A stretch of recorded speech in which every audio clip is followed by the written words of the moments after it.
qu'est-ce qu'il se cache derrière toute cette histoire de Pourim? En effet, c'est assez bizarre. La halakha nous dit qu'à partir du moment où entre le mois d'Adar, où tombe la fête de Pourim, il faut se réjouir. Il faut se réjouir abondamment. Quand on doit se réjouir abondamment, c'est que l'on essaye de cacher quelque chose. De même, l'ivresse qui est préconisée le jour de Pourim est également problématique. Pourquoi se réjouir au point d'arriver à l'ivresse? Il suffirait simplement de prendre un peu de vin, comme le Shabbat, lors des fêtes, et la halakha nous dit qu'il faut arriver à un certain excès. Ça veut dire qu'il y a vraiment quelque chose à cacher, c'est pas sans nous rappeler l'histoire de l'ivrogne du Petit Prince qui boit pour oublier sa honte. Il veut donc cacher quelque chose. En effet, ce qui est assez répréhensible lors de la fête de Pourim, c'est la manière dont la délivrance a été acquise. En effet, il y avait un décret d'extermination du ministre Haman contre Israël, et nous avons échappé à l'extermination, mais ça a été fait de manière un peu, disons, humiliante. En effet, il a fallu qu'une jeune fille, une princesse d'Israël, soit livrée aux nations dans le harem d'un roi un peu fou. Et donc, c'est assez déprimant, si vous voulez. D'un autre côté, nous devons être pleins de gratitude envers la Providence qui nous a sauvés. Et donc, nous allons boire pour dominer ce problème. Ça veut dire qu'en fait, il y a quelque chose de très fort qui se cache également dans la libération d'Israël. C'est passé à travers des voies un peu tortueuses, et ces voies tortueuses font partie d'un projet historique important. Mais on a l'impression que, quand on lit le texte du rouleau d'Esther, l'histoire de la Megillah, l'histoire de Pourim, on a l'impression de ne pas vraiment comprendre ce qui se passe. En effet, nous voyons que chacun des personnages de la Megillah joue un double jeu. On se demande ce que veut véritablement le roi, on se demande ce que veut vraiment Haman, ce que veut Esther, ce que veut Mordechai. Et là, je voudrais m'attacher avec vous à un petit problème, c'est celui du comportement de Mordechai, qui est en fait un des personnages principaux de cette histoire d'Esther. En effet, le décret d'extermination est arrivé à cause du comportement a priori irresponsable de Mordechai face au décret du roi. Le roi avait décrété qu'il fallait se prosterner, enfin tous les dignitaires de la cour devaient se prosterner devant Haman, et Mordechai, lui, refuse de se prosterner devant Haman, ce qui met en colère donc Haman, qui va décider d'exterminer non seulement Mordechai lui-même, mais tout le peuple de Mordechai, tous les Juifs, tous les Judéens qui se trouvent dans l'Empire perse. C'est dramatique, mais ce qu'on n'arrive pas vraiment à comprendre, c'est le comportement de Mordechai. Pourquoi a-t-il refusé d'honorer le ministre que l'empereur, que le roi de Perse voulait honorer? Il n'y a pas d'interdiction dans la loi juive de se prosterner devant un homme, par respect évidemment, pas par adoration. Mais par exemple, quand vous faites du judo ou du karaté, eh bien, vous vous inclinez devant votre maître, et c'est tout à fait normal. D'ailleurs, c'est la loi de la halakha dit qu'on doit se prosterner devant un roi, et si le roi ordonne de se prosterner devant un de ses ministres, pourquoi ne pas le faire? Et donc, on aimerait bien comprendre ce qui a motivé cette histoire, surtout que ça explique en fait toute l'histoire de Pourim n'aurait pas été possible sans ce comportement de Mordechai. Et c'est là que on est très étonné de voir que le texte de la Megillah ne dit rien.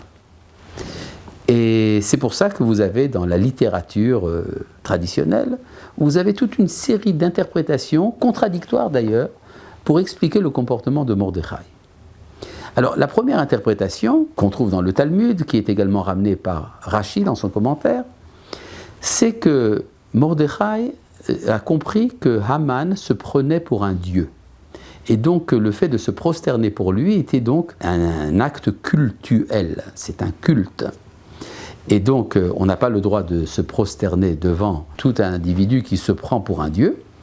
Et donc c'est la raison pour laquelle Mordechai l'a refusé au risque de sa vie, évidemment. Il y a simplement deux petits problèmes dans cette interprétation, qui a l'air très belle a priori. C'est que pourquoi est-ce que Haman se prendrait pour un dieu alors que le roi lui-même, qui a ordonné de se prosterner devant lui, ne se prend pas pour un dieu? Donc il serait bizarre que le subalterne se prendrait pour plus que son maître. À part ça, d'où est-ce que Mordechai saurait que Haman se prend pour un dieu? Cela n'est possible que si on suppose que Mordechai est un prophète. Bon, si c'est un prophète, donc il sait ce qui se cache dans le cœur de Haman, et donc tout s'explique. Mais à nouveau, nous aurons le problème, pourquoi est-ce que le texte de la Megillah ne le dit pas? C'est ce qui a amené d'autres sages à donner d'autres interprétations, également dans le Talmud, repris par Ibn Ezra, qui est que Haman était revêtu d'un signe idolâtre. Il portait des emblèmes donc appartenant au culte païen, et c'est la raison pour laquelle Mordechai ne voulait pas se prosterner, parce qu'il est interdit de se prosterner devant une image, une idole. Alors, si c'est vrai, ça veut dire qu'en fait, Mordechai n'est pas forcément un prophète, il est simplement un sage. Un sage, d'ailleurs membre du Sanhédrin selon certaines sources, c'était donc, on pourrait dire, un rabbin, si on transfère ça au terme de notre époque. À nouveau, le problème, c'est que la Megillah ne le dit pas, ce qui veut dire qu'elle cache quelque chose. Alors nous avons une troisième interprétation, moins connue d'ailleurs, mais quand même proposée par un des maîtres du XVIe siècle, je parle ici de Rabbi Eliezer Ashkenazi dans son livre Yosef Lechok, qui est dit que Mordechai était un dignitaire qui représentait la communauté juive de Suse, de Shushan. Or, il y avait une loi qui était en vigueur dans l'Empire ottoman à l'époque de ce commentateur, et que ce commentateur, Rabbi Eliezer Ashkenazi, suppose être une loi très ancienne, qui est qu'il y a une loi selon laquelle un juif ne se prosterne devant personne. Et que c'est un privilège qui est accordé aux juifs par respect pour la première nation de l'histoire qui a connu la liberté. Et donc, lorsqu'il y a eu un ordre du roi qu'il faut se prosterner devant Haman, eh bien cet ordre ne concernait pas Mordechai. Et donc Mordechai se rend auprès de Haman pour faire valoir son droit en tant que représentant de la communauté juive, et il va, lorsque tout le monde se prosterne, Mordechai ne se prosterne pas, parce que cela faisait partie de sa prérogative. Ce qui met très en colère Haman, qui décide d'en finir avec tous les juifs. Très belle histoire, mais dans ce cas-là, Mordechai n'est pas forcément un sage, il est simplement le représentant de la communauté juive de Shushan. C'est donc un juif d'exil en fait. Il y a une autre interprétation qui est également amenée dans les Midrashim, comme quoi toute la rivalité entre Mordechai et Haman a un arrière-plan sioniste. En effet, Mordechai aurait été un des chefs du Yishuv, de la communauté juive qui était en train de se réimplanter à l'époque à Jérusalem pour construire la muraille de Jérusalem et pour construire le temple. Or, cette construction du temple avait été interrompue par les efforts des non-juifs qui habitaient la Samarie à l'époque. Or, le représentant de cette population non-juive de Samarie, le représentant politique était Haman. Et Mordechai était le représentant politique des Juifs de Jérusalem. Et donc chacun se rend dans la ville de Suse, dans la capitale de l'Empire perse, pour faire valoir ses droits. Et alors il y a une histoire un peu humoristique, comme quoi en route, les provisions de Haman sont épuisées, et donc pour ne pas mourir de faim, il accepte de se vendre en esclave à Mordechai. Et le contrat de vente est écrit sur la chaussure de Mordechai. Et donc Haman était légalement donc l'esclave de Mordechai, mais personne ne le savait. Mais Mordechai se servait de cette information. Lorsque Haman passait, Mordechai faisait un petit mouvement de la chaussure. Comme quoi, si tu parles trop, je rappellerai à tout le monde, je révélerai à tout le monde que tu es mon esclave. Et donc la rivalité est une rivalité de type national. On peut dire que la motivation de Mordechai est une motivation nationaliste. Donc il n'est pas forcément un rabbin ou il n'est pas un prophète, il est simplement un activiste politique de Judée-Samarie qui vient faire valoir les droits des implantations juives en Eretz Israël à l'époque. Donc pour l'instant nous avons 4 explications et arrive ici une cinquième interprétation qui est sujet de polémique, qui n'est pas accepté par tout le monde, mais qui est possible si on rentre dans le texte. Je ne viens pas dire que c'est ça que le texte dit, mais le texte le laisse dire que Mordechai et Esther seraient des Juifs assimilés. Et que donc l'ascension vertigineuse de Esther qui devient reine de l'Empire n'est pas un malheur aux yeux de Mordechai, mais au contraire serait de l'avancement. Ce qui fait qu'il est dit à Esther, surtout ne dis pas que tu es juive, parce que ça risque d'empêcher ton avancement. Mordechai sauve le roi d'un complot où deux individus essayent de l'empoisonner. Mordechai révèle le complot à Esther, Esther le révèle au roi, et le roi oublie Mordechai.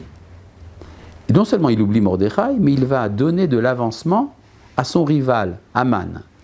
Pour quelle raison? Le Gaon de Vilna donne une très belle interprétation. Il dit que, étant donné que Haman n'était autre que le conseiller Memouchan de la cour du roi, et que c'est lui qui avait conseillé au roi de choisir une nouvelle reine, donc le roi, tout content de ce que Esther lui a livré le secret du complot, veut la récompenser en donnant de l'avancement à ses préférés, à ses favoris.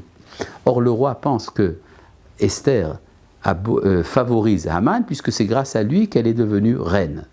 Et il oublie Mordechai. Donc, Mordechai fait le vexé, il ne se prosterne pas devant Haman.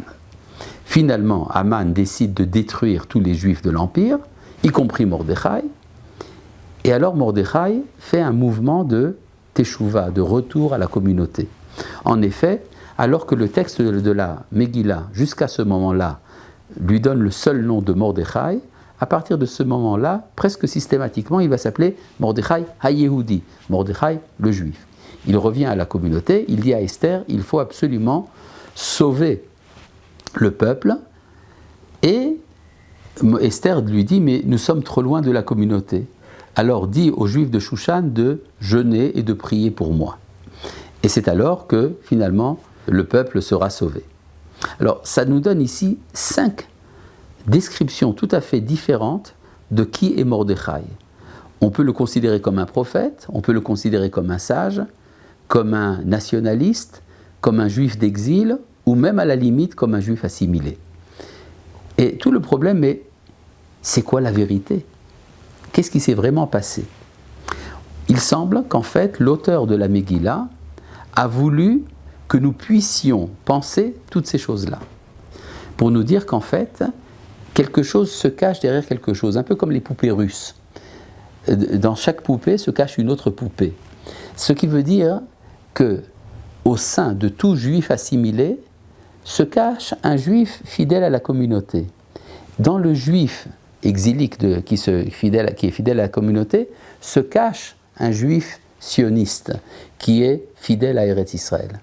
Dans le juif sioniste se cache un sage, et dans le sage se cache un prophète. Mais qu'est-ce qui se cache derrière le prophète? Ah bien, c'est le Créateur lui-même. En effet, vous savez que dans toute la Megillah, le nom de Dieu n'apparaît pas, alors qu'il est en fait présent partout. En fait, ce qui veut dire que la fête de Purim, c'est la fête qui révèle ce qui se cache dans l'intériorité de l'histoire d'Israël, et ce qui se cache dans l'intériorité de l'identité de chaque juif, quel que soit son niveau d'être. En fait, ça explique pourquoi nous continuons à fêter cette fête, qui est une fête d'exil a priori, alors que nous sommes déjà rentrés sur notre terre. Parce que nous continuons ça, parce que ce qui s'est révélé le jour de la fête de Purim, c'est quelque chose qui transcende l'histoire, qui est au-delà des états, soit d'exil, soit de retour. C'est l'idée de l'éternité d'Israël. Le fait que la nation d'Israël est en tant que nation indestructible. C'est ce qu'on appelle le Netzach Israël. C'est ça le secret qui se cache derrière les événements de Purim.